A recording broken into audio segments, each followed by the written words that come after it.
Iniciamos con Enfoque SGPlan, presentándote el acontecer de la semana. Acompáñennos con las noticias más importantes. Vamos con los titulares. SGPlan dialoga con el Fondo de ONU sobre continuidad de proyectos de paz.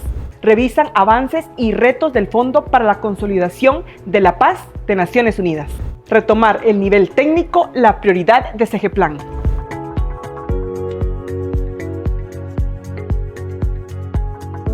Avanzamos con las noticias. Guatemala avanza en el diálogo internacional para la consolidación de la paz.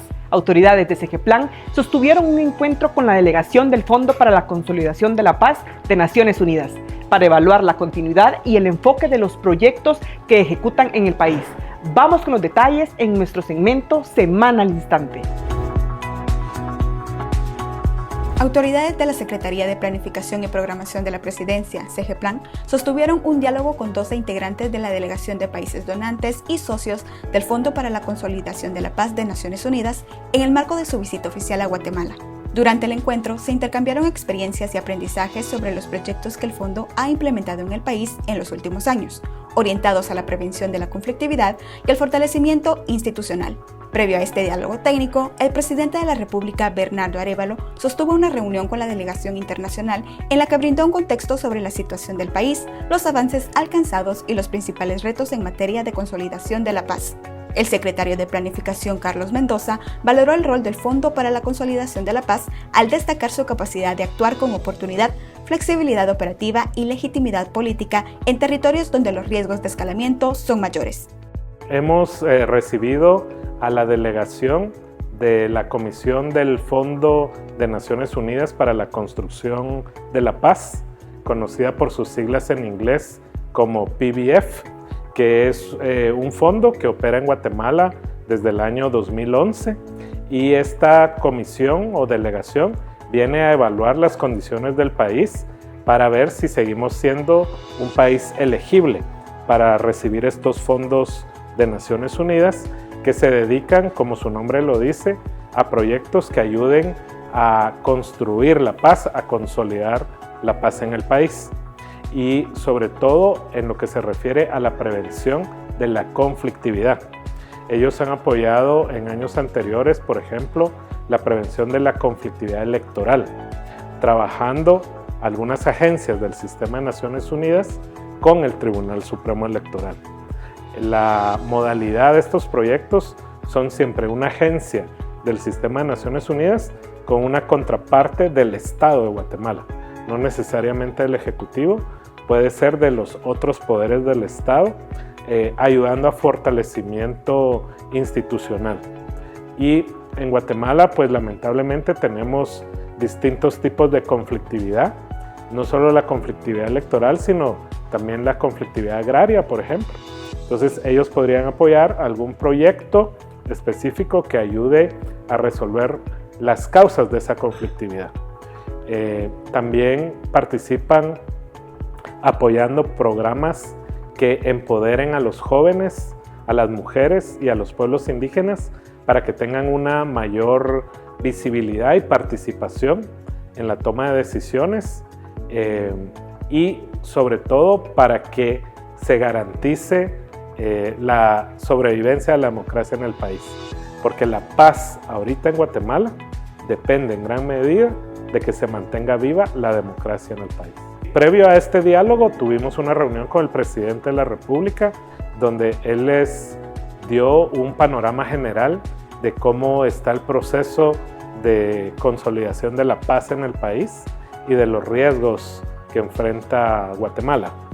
Y después de esa reunión, entonces ya tuvimos esta más a nivel técnico, más específica sobre los proyectos que actualmente ejecuta el Peace Building Fund, que están bajo evaluación, y se interesaron sobre todo en las lecciones aprendidas, que es lo que podemos mejorar de una eventual renovación del fondo para el país. Entonces hablamos, por ejemplo, de que se concentren los esfuerzos tal vez no en tantos proyectos, sino en algunos proyectos estratégicos, y que se sistematice la experiencia y el conocimiento adquirido durante la ejecución de esos proyectos, para que eso se pueda compartir en otros lugares del país, con otros países de la región, o que sean programas que se puedan escalar en el futuro.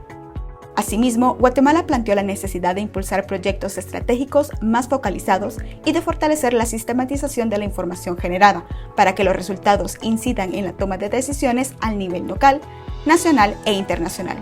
CEGEPLAN reiteró el compromiso del gobierno de Guatemala de trabajar por instituciones más sólidas y comunidades con mayores capacidades para la resolución pacífica de conflictos y la reducción de la violencia.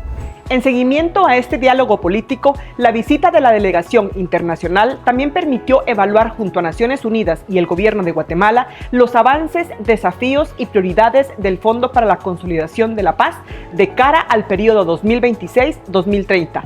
Vamos con la información. Como parte de la agenda oficial de la misión internacional, se celebró una reunión extraordinaria del Comité Ejecutivo del Fondo para la Consolidación de la Paz de Naciones Unidas, con el objetivo de revisar los avances y retos del fondo en Guatemala y definir prioridades hacia la fase 2026-2030. Durante la sesión, se identificaron áreas estratégicas como el fortalecimiento institucional, la prevención y transformación de conflictos, la protección de mujeres y juventudes y el abordaje de nuevas dinámicas de riesgo, entre ellas la desinformación y la violencia en el ciberespacio. Para Guatemala y para esta administración de gobierno, su visita en este espacio de diálogo no es un acto protocolario más, es una señal concreta de confianza en nuestra democracia, en nuestro camino de reconstrucción institucional y en la apuesta compartida por la paz como una política de Estado. Nuestro país atraviesa un momento decisivo. Tras un proceso electoral complejo, la ciudadanía guatemalteca envió un mensaje claro de defensa del voto, de la institucionalidad democrática y del Estado de Derecho. Ese mensaje abrió una ventana de oportunidad que la actual administración de gobierno ha asumido con responsabilidad. Recuperar la confianza pública, fortalecer la independencia de las instituciones y reabrir el espacio cívico para que la sociedad pueda expresarse, participar y fiscalizar sin miedo. La reunión fue presidida por el coordinador residente del Sistema de Naciones Unidas en Guatemala, Miguel Barreto, el secretario de Planificación, Carlos Mendoza Alvarado, y el viceministro de Relaciones Exteriores, Julio Eduardo Orozco. El Fondo para la Consolidación de la Paz es el principal mecanismo financiero de Naciones Unidas para apoyar la reducción de la conflictividad. Desde 2011 ha invertido más de $45 millones en Guatemala a través de 3 fases de cooperación en alianza con instituciones del Estado, agencias del Sistema de Naciones Unidas y organizaciones de la sociedad civil. Una de las dificultades que manejamos no solamente en Guatemala, sino incluso a nivel regional y en muchos países en desarrollo, es que cuando cambia el gobierno cambia todo. Y todo lo que se puede haber avanzado de manera institucional tiene que empezar también de cero. Entonces, una de las cosas que tenemos que promover como cooperación internacional es generar estrategias de largo plazo, que sean legitimadas políticamente a través de estructuras públicas, ¿no? Y sobre todo con control, no gubernamental, sino de sociedad civil, incluso mediático, para generar estrategias de largo plazo o estrategias de Estado que permitan continuidad a la inversión.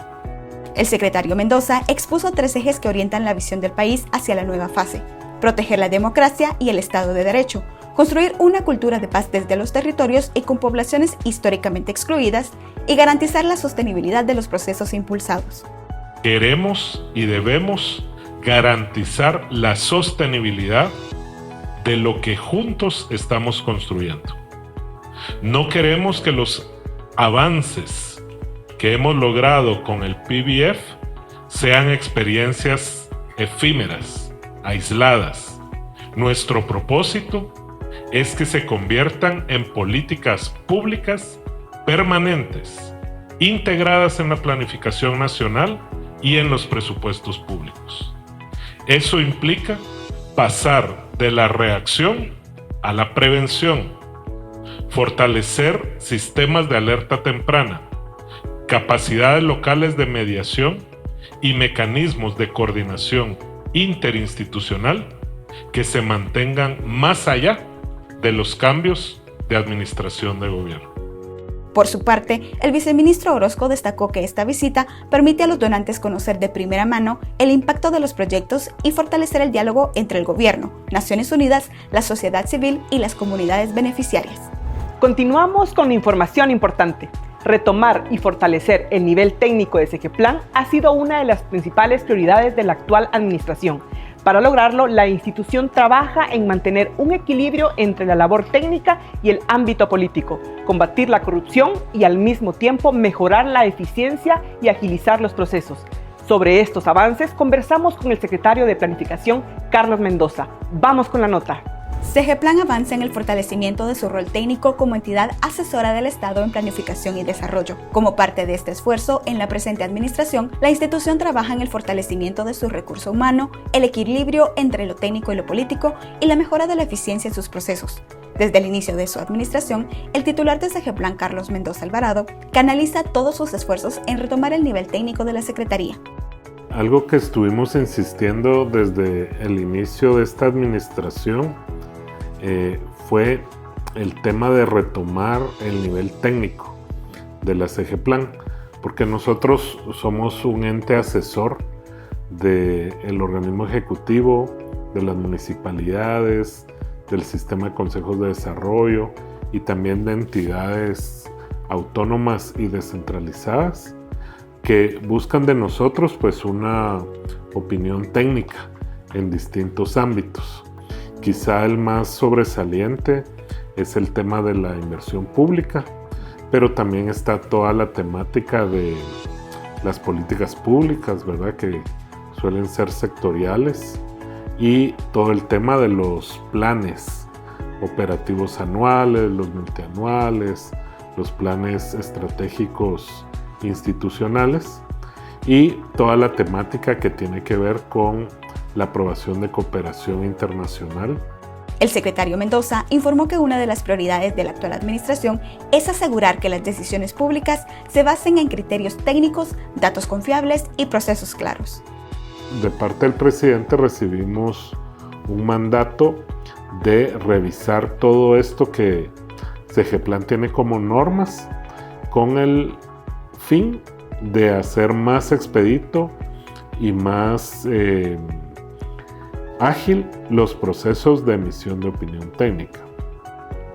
En ese sentido, trabajamos revisando los acuerdos internos que regulan los comités de emisión de opinión y efectivamente en el 2025 se emitieron nuevos acuerdos internos para separar lo que son las opiniones relacionadas con préstamos, las opiniones que están relacionadas con cooperación internacional y las opiniones que están relacionadas con colocación de bonos, por ejemplo. Todo está en un mismo instrumento y eso podía dar pie a que todo se tratara de la misma manera. Entonces, con ese cambio hemos logrado bajar bastante los tiempos de los comités de emisión de opinión en el territorio para lo que es opinión técnica sobre proyectos de inversión del sistema de consejos de desarrollo. Hemos fortalecido a las delegaciones, sobre todo con mayor personal, para que cuando ingresan los proyectos del sistema que lo presentan las municipalidades, pues puedan también más ágilmente revisar esos expedientes. SEGEPLAN también ha reforzado el trabajo de sus delegaciones departamentales, brindando respaldo al personal técnico y promoviendo prácticas de transparencia y profesionalismo en el territorio. Uno de los primeros pasos fue fortalecer técnicamente a la SEGEPLAN, dándole el respaldo necesario a los delegados y delegadas y haciendo también una adecuada depuración de algunos de estos cuadros, porque no solo habían sido vulnerados desde el punto de vista de la presión política, sino lamentablemente también encontramos algunos casos donde habían caído ante la tentación de la corrupción. Esto es mucho de percepción, ¿verdad?, de los clientes a los que nosotros servimos. y yo vi con satisfacción a final del año 2025 que en las reuniones con alcaldes que tuvimos con el presidente, muchos alcaldes se me acercaban a felicitarnos por el trabajo, especialmente en reconocimiento al trabajo técnico de SEGEPLAN. Además, el titular de esta secretaría indica que se prevé implementar mecanismos de evaluación para conocer la percepción de municipalidades y entidades públicas sobre los servicios que brinda la secretaría como parte de un proceso de mejora continua. Muchas veces cuando hay decisiones donde hay cierto grado de discrecionalidad, por ejemplo, ¿qué proyecto van a revisar primero y cuál de último?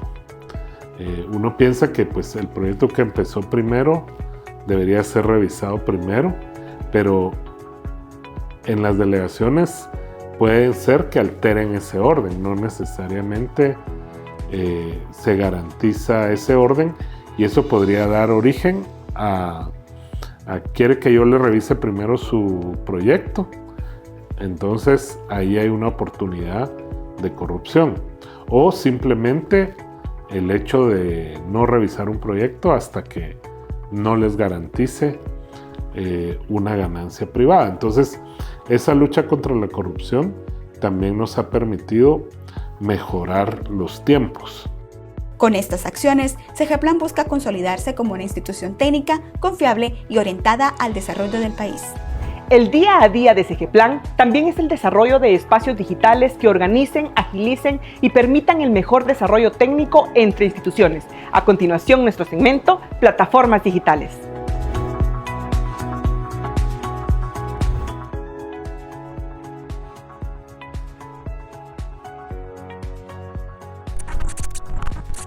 ¿Cómo sacarle provecho al nuevo tablero de SNIP-GT? En SEGEPLAN creamos un banco de proyectos. Así es. Este es un tablero para la identificación de iniciativas de proyectos potenciales de inversión en todo el país. Lo puedes encontrar en el portal del Sistema Nacional de Inversión Pública, SNIP-GT. Hasta el momento, contamos con información a mayo 2024, pero se irá actualizando constantemente. El tablero contiene 3 páginas con información sobre todos los proyectos potenciales. La primera página incluye las iniciativas con base en el último Índice de Necesidades Básicas Insatisfechas, que también está publicado en el portal de SEGEPLAN. Del lado izquierdo de la pantalla podrás ver la cantidad de proyectos registrados que se encuentran desglosados según la entidad que los promueve, ya sea la Administración Central, Consejos de Desarrollo o las entidades descentralizadas. En la parte inferior a este recuadro encontrarás el detalle de las necesidades básicas insatisfechas por municipio. En esta misma página podrás visualizar 2 mapas. El primero contiene la ubicación de las iniciativas de proyectos y al colocar el cursor en alguna de estas ubicaciones podrás conocer el sector al cual pertenece, sus coordenadas de georreferenciación y el promedio del costo total. El segundo mapa permite visualizar el índice de necesidades básicas insatisfechas por municipio. En la parte inferior a ambos mapas tendrás acceso a los detalles de proyectos. Estos incluyen código SNIP, nombre del proyecto, tipo de entidad, nombre de la institución a cargo, cantidad de beneficiarios, costo total del proyecto, sector al que pertenece, producto que se entregará a la población y años programados para la obra. Asimismo, al seleccionar el vínculo que aparece en la opción URL, el sistema te desplegará una pestaña con información sobre el ciclo del proyecto, documentos presentados, datos presupuestarios y fotografías, entre otros. Esta tabla con datos específicos la podrás encontrar en cada una de las páginas del tablero. La segunda página del tablero contiene las iniciativas de proyectos identificados para el periodo 2024-2026. Al igual que en la primera página, esta determina la cantidad de iniciativas según el tipo de entidad y la ubicación y costo de proyectos. De igual forma, se especifica el número de iniciativas por departamento y por municipio, lo que permite estipular qué territorios necesitan mayor inversión. La tercera página del tablero despliega las iniciativas de proyectos identificadas según la metodología Hand in Hand. Hand in Hand es una iniciativa de la Organización de las Naciones Unidas para la Alimentación y la Agricultura, FAO, que fomenta la ejecución de programas vinculados con el combate a la desnutrición y la reducción de desigualdades. Es por ello que este tablero incluye los proyectos de los sectores agropecuario, energía, medio ambiente y transporte. La cantidad de iniciativas según el sector se registra en el lado izquierdo del tablero, mientras que la ubicación de cada uno se encuentra identificada en el primer mapa.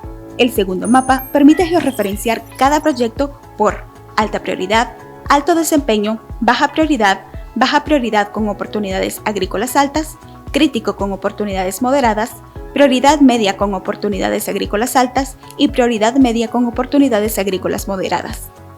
Además de todos los datos que se despliegan como te lo hemos explicado, la parte superior del tablero contiene filtros para que encuentres información específica según el departamento, el municipio, el territorio priorizado y la metodología hand in hand. Eso fue todo por hoy en Enfoque CG Plan. Muchas gracias por tu sintonía. Hasta la próxima.